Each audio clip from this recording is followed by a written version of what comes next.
Hello friends. आज हम लोग भारत के संविधान में 7 आर्टिकल्स देखेंगे। आर्टिकल 140 से 146 तक ये सभी सुप्रीम कोर्ट ऑफ इंडिया से संबंधित आर्टिकल्स हैं। तो स्टार्ट करते हैं आर्टिकल 140 से। Ancillary powers of supreme court. ये आर्टिकल पार्लियामेंट को पावर देता है कि वो एडिशनल पावर्स दे सुप्रीम कोर्ट को, ताकि सुप्रीम कोर्ट इफेक्टिवली अपना जुरिडिक्शन एक्सरसाइज कर सके। कुछ एक्स्ट्रा पावर्स देने के लिए पार्लियामेंट को ये अधिकार देता है, ये पावर, ये आर्टिकल। और ये पार्लियामेंट करेगा कि पार्लियामेंट एक कानून बना करके ये पावर दे सकती है, लेकिन वो कानून संविधान के प्रावधानों के अगेंस्ट नहीं होना चाहिए। संविधान के प्रावधानों के अंतर्गत रहते हुए कुछ सप्लीमेंट्री पावर दिया जा सकता है एक कानून बना करके पार्लियामेंट के द्वारा। ठीक है, आर्टिकल 141 देख लेते हैं।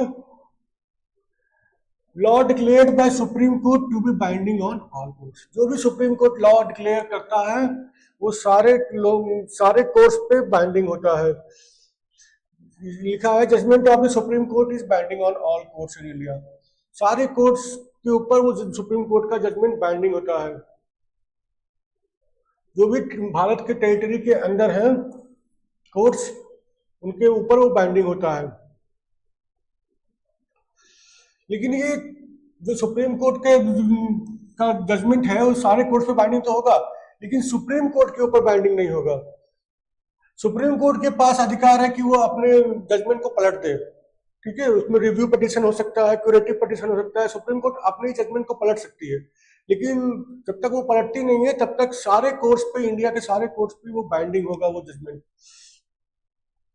अच्छा, सुप्रीम कोर्ट कब अपने जजमेंट को पलट सकती है, अपने डिसीजन को चेंज कर सकती है? जब उस सुप्रीम कोर्ट को लगे कि पिछला डिसीजन हमारा गलत था।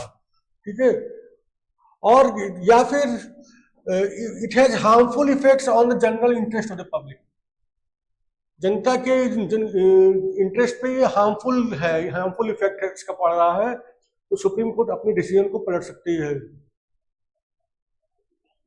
अच्छा, मान लीजिए कुछ कानून के प्रावधान बदल गए, सुप्रीम कोर्ट का जजमेंट आया, उसके बाद कानून के कुछ प्रावधान बदल गए। ठीक है, तो फिर उस परिप्रेक्ष्य में वो जजमेंट बाइंडिंग नहीं होगा दूसरे कोर्ट्स पे, क्योंकि जिस कानून के ऊपर वो जजमेंट आया था उसमें ही चेंज आ गया है। तो अब कोर्ट्स पे वो जजमेंट बाइंडिंग नहीं होगा क्योंकि कानून चेंज हो चुका है। ठीक है, अच्छा, कौन से जजमेंट हैं जो नजीर के तौर पे काम नहीं करते, एज एन एग्जाम्पल काम नहीं करते सुप्रीम कोर्ट के जजमेंट्स?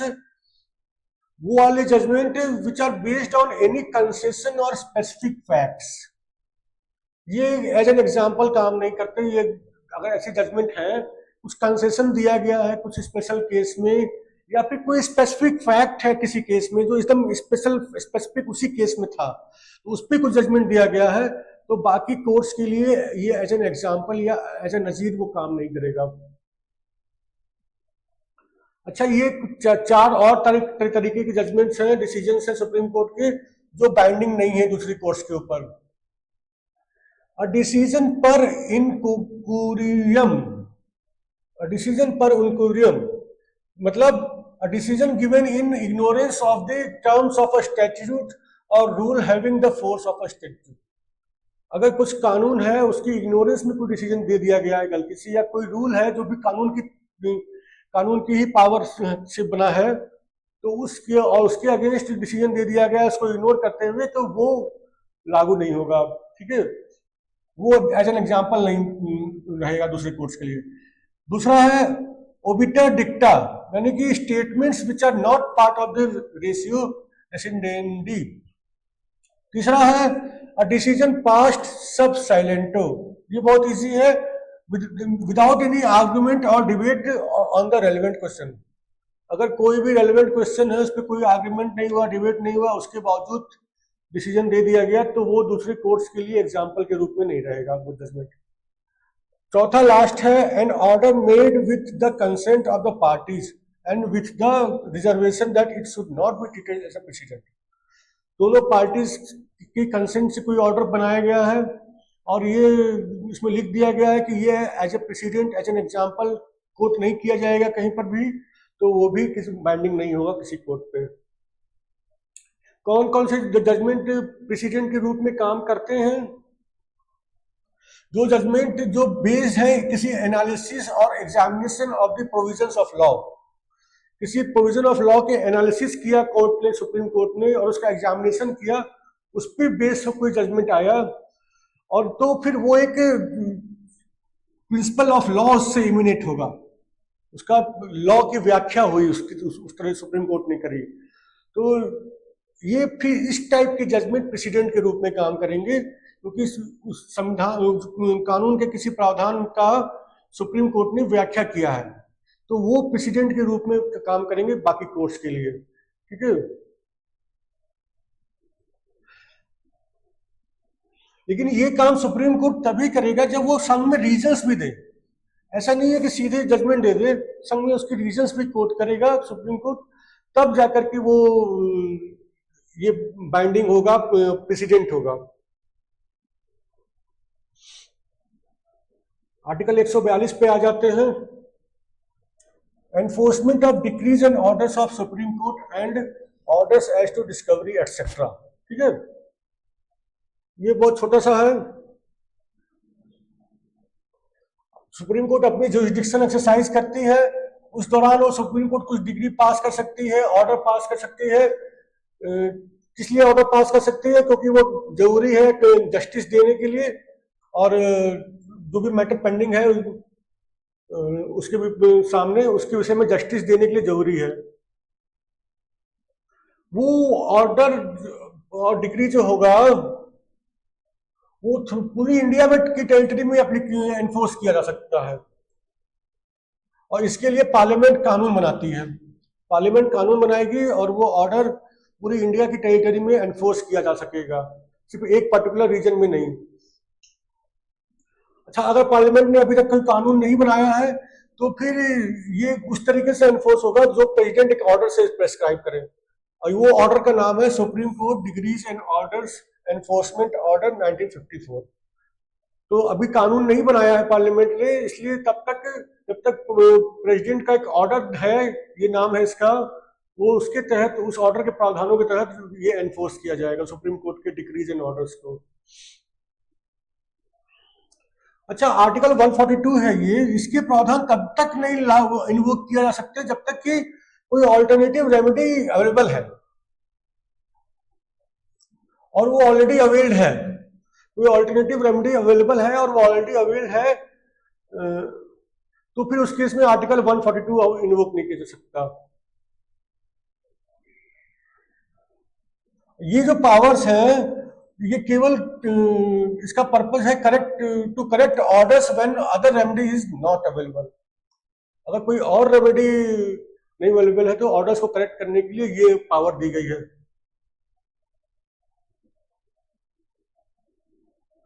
चलिए अब आर्टिकल 144 देख लेते हैं, civil and judicial authorities to act in aid of the supreme court.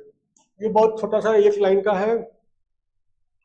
जितनी भी अथॉरिटीज है, चाहे सिविल अथॉरिटीज हैं चाहे जुडिशियल अथॉरिटीज है भारत की टेरिटरी में, उनको सुप्रीम कोर्ट की असिस्टेंस करनी होगी, एड करना होगा, वो उनको सहयोग देना होगा। Article 145 rules of court etcetera. Supreme court समय समय पर प्रेसिडेंट की अप्रूवल लेकर के रूल्स बनाती है। किस लिए बनाती है rules? Regulating generally the practice and procedure of the court, include supreme court में जो प्रैक्टिस है, प्रोसीजर है, उसके संबंध में रूल्स बनाती है सुप्रीम कोर्ट प्रेसिडेंट की अप्रूवल लेकर के। अब इसमें क्या क्या रूल्स हो सकते हैं? Rules as to the persons presiding before the court, जो एडवोकेट्स लॉयर्स प्रैक्टिस कर रहे हैं सुप्रीम कोर्ट में, उनके संबंध में रूल्स बना सकती हैं। Rules as to the procedure for hearing appeals and other matters pertaining to the appeals including the time within which appeals is to be entertained. तो अपील्स के संबंध में प्रोसीजर क्या होगा, कैसे हियर किया जाएगा, और अपील के संबंध में दूसरे अन्य मुद्दों पे रूल्स बना सकती है। इसमें क्या है कि कितने समय में अपील फाइल हो जानी चाहिए, उसका भी रूल बना सकती है सुप्रीम कोर्ट। अच्छा, फंडामेंटल राइट्स का जो पार्ट 3 में दिया गया है, कोई भी प्रोसीडिंग कोर्ट में, सुप्रीम कोर्ट में लाना है फंडामेंटल राइट्स के एनफोर्समेंट के लिए, तो उसके लिए भी सुप्रीम कोर्ट रूल्स बना सकती है। 139A में दिया हुआ है कि ट्रांसफर ऑफ केसेस का विषय में, एक हाई कोर्ट से दूसरे हाई कोर्ट, हाई कोर्ट से सुप्रीम कोर्ट, तो सिमिलर केसेस, तो उसके लिए भी रूल्स बना सकती है, कैसे होगा, क्या प्रोसीडिंग्स होंगी। 134(1) ये क्रिमिनल केसेस के लिए है, अपील जो क्रिमिनल केसेस में की होती है उसके लिए भी अपील कैसे एंटरटेन की जाएगी, उसके संबंध में भी रूल्स सुप्रीम कोर्ट बना सकती है।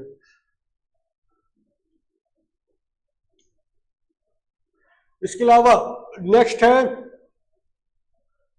Rules as to the condition subject to which any judgment pronounced और order made by the court may be reviewed and the procedure for such review including the time within which application of to the court for such review are to be entered. अच्छा, next rule है rule as to the cost of and incidental to any proceedings in the court and as to the fees to be charged in respect of proceedings therein. ठीक है, कोई भी cost जो लगी जाएगी और कोई भी जो फीस वगैरह चार्ज की जाएगी कोर्ट द्वारा, उसके संबंध में भी रूल्स बनाएंगे। और बेल ग्रांट करने के संबंध में भी रूल्स बनाएंगी सुप्रीम कोर्ट, और कोई भी प्रोसीडिंग्स को स्टे करने के लिए भी रूल्स सुप्रीम कोर्ट बना सकती हैं। नेक्स्ट है rules providing for the summary determination of any appeal which appears to the court to be frivolous or vexatious or brought for the purpose of delay. एक कोई भी अपील सुप्रीम कोर्ट का लगे कि बहुत वेग है, फ्रिवलस है और केवल डिले करने के लिए अपील डाली गई है, जजमेंट को का इम्प्लीमेंटेशन डिले करने के लिए डाली गई है, तो समरी तौर पे डिटरमाइन कर देगी कि हाँ ये एक्सेप्ट नहीं होगा, ये रिजेक्ट किया जाता है, उसके संबंध में भी रूल्स बना सकती है सुप्रीम कोर्ट। लास्ट है rules as to the procedure for inquiries referred to in article 317(1). ठीक है, लेकिन ये जो पावर सुप्रीम कोर्ट एंजॉय करेंगी, तो वो जो पार्लियामेंट ने कानून बना रखे हैं तमाम, उसको वायलेट करके नहीं हो सकता। वो उस कानूनों का पालन करते हुए फिर सुप्रीम कोर्ट अपनी इस पावर को यूज करेंगी। अच्छा, मिनिमम नंबर ऑफ जजेस, कोई भी सुप्रीम कोर्ट की सिटिंग होगी, बेंच बनेगी, तो किसमें मिनिमम नंबर ऑफ जजेस कितने होने चाहिए, तो इसमें दिया हुआ है कि अगर कोई सब्सटेंशियल क्वेश्चन ऑफ लॉ है कॉन्स्टिट्यूशन की इंटरप्रिटेशन के लिए, ठीक है, भारत के संविधान के इंटरप्रिटेशन के लिए कोई सब्सटेंशियल क्वेश्चन ऑफ लॉ है, या फिर प्रेसिडेंशियल रेफरेंस है, कुछ प्रेसिडेंट ने किसी मुद्दे पे ओपिनियन मांगी है आर्टिकल 143 के तहत, सुप्रीम कोर्ट की ओपिनियन मांगी है, तो इन दोनों केसेस में मिनिमम 5 जजेस की बेंच बनेगी, इसको फुल बेंच बोलते हैं। मिनिमम 5 जजेस की बेंच बनेगी, उससे कम की नहीं। और कोई अगर भी मुद्दा है तो फिर वो सुप्रीम कोर्ट ने जो रूल्स बनाए हैं इसलिए उसके तहत होगा। जनरली सारे अदर दूसरे मुद्दे या तो सिंगल जज डिसाइड करते हैं या डिवीजन बेंच डिसाइड करती है। डिवीजन बेंच का मतलब जिसमें 2 या 2 से अधिक जज होते हैं।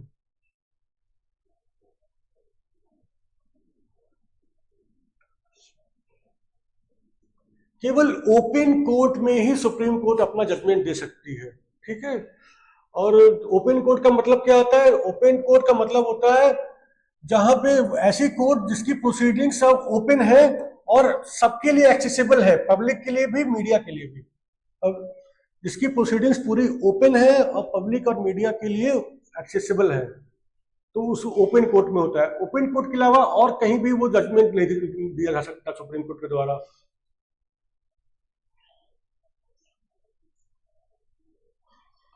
अच्छा, ये आर्टिकल 143 जो प्रेसिडेंशियल रेफरेंस का आर्टिकल है कि प्रेसिडेंट कुछ ओपिनियन मांगे हैं सुप्रीम कोर्ट से, वो भी in accordance with an opinion also delivered in open court, ये भी ओपन कोर्ट के में जो डिलीवर किया जा सकता है जजमेंट वैसे ही होगा। अच्छा, जजमेंट होगा कैसे? जजमेंट होगा मेजॉरिटी से, जितने भी जजेस की बेंच है उसमें से मेजॉरिटी जो कहेंगी वो जजमेंट होगा। इसका मतलब ये नहीं है कि सारे जजेस को एक मत हो करके जजमेंट देना होगा। सारे जजेस एक मत हो ऐसा कोई जरूरी नहीं है। 5 जजेस की बेंच है, 3 ने जो कह दिया वो जजमेंट हो गया, 2 अगेंस्ट है उस जजमेंट के तो भी वो 3 ने जो कहा वो जजमेंट होगा। मैक्सिमम मेजॉरिटी ने जो कहा वही जजमेंट माना जाएगा, चाहे वो नॉर्मल जजमेंट हो और या फिर प्रेसिडेंशियल रेफरेंस के लिए आर्टिकल 143 में आया हुआ हो। जो भी जजेस प्रेजेंट है और केस हियर कर रहे हैं उनमें से मेजॉरिटी जो कहेंगे वही जजमेंट होगा।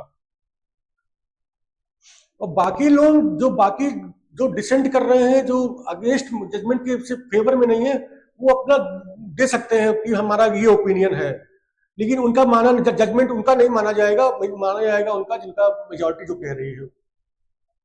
अगर 3 जजेस बैठे हैं, बेंच 3 जजेस की है, तो 2 जजेस जो कहेंगे वही माना जाएगा। अच्छा, ये एक सिंपल सा आर्टिकल है, officers and servants and the expenses of supreme court, article 146। Supreme court के सुप्रीम कोर्ट के जो ऑफिसर्स हैं और सर्वेंट्स हैं उनका अपॉइंटमेंट करते हैं चीफ जस्टिस ऑफ इंडिया या फिर कोई दूसरा जज या ऑफिसर जो सुप्रीम कोर्ट के चीफ जस्टिस जिसको निर्देश दें। ठीक है, उनके ऑफिसर्स और सर्वेंट्स के कंडीशंस ऑफ सर्विस क्या होंगे, इसके लिए जो रूल्स बने हैं supreme chief justice of India, ये रूल्स बनाते हैं चीफ जस्टिस ऑफ इंडिया या फिर कोई दूसरा जज या ऑफिसर जिसको supreme chief justice of India ने ऑथराइज किया इस पर्पज के। जो भी पार्लियामेंट के कानून है उसके अंतर्गत ही रूल्स बनाए जाएंगे, और जो भी रूल्स बनाए जाएंगे सैलरीज के संबंध में, अलाउंसेस के संबंध में, लीव्स के संबंध में, पेंशन के संबंध में, उसकी प्रेसिडेंट की अप्रूवल उसमें जरूरी होगी। बाकी केसेस में प्रेसिडेंट की अप्रूवल नहीं चाहिए। जो भी एडमिनिस्ट्रेटिव एक्सपेंसेस है सुप्रीम कोर्ट के सैलरी, जिसमें सैलरी भी शामिल है, अलाउंसेस भी है, पेंशन भी है, और जो भी ऑफिसर्स और सर्वेंट्स हैं उनकी सैलरी वगैरह है, ये सब कंसोलिडेटेड फंड ऑफ इंडिया में चार्ज किया जाता है।